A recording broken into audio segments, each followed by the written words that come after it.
এটা কি দেখে বলুন তো? এটা হলো মাখানা। তো আজকে এইটারই কারি হবে, মাখানা দিয়ে কারি, মানে মশলা মশলা বা কারি আপনি যা বলতে পারেন।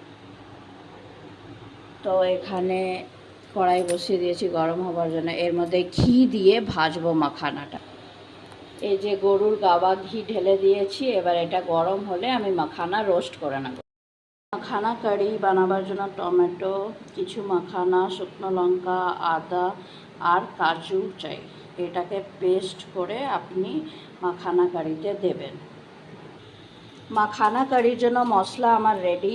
এই যে কড়াইয়ে আমি গরুর ঘি দিয়ে দিয়েছি, ফোড়ন আমি দিয়ে দিয়েছি। এবার মশলাটা ভাজবো। মশলাটা ভালো করে ভাজবেন। দেন এর মধ্যে টক দই, একদম ফ্রেশ টক দই অ্যাড করতে হবে, আঁচটা আস্তে করে।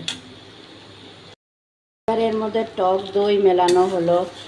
টক দই আর ফ্রেশ ক্রিম দিয়ে দেবেন। তারপরে নুন হলুদ দেবেন পরিমাণ মতন। তারপরে ভালো করে আস্তে আস্তে নাড়বেন।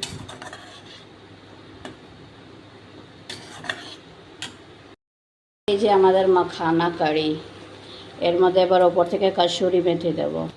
এই যে দেখে নিন আমার রেডি।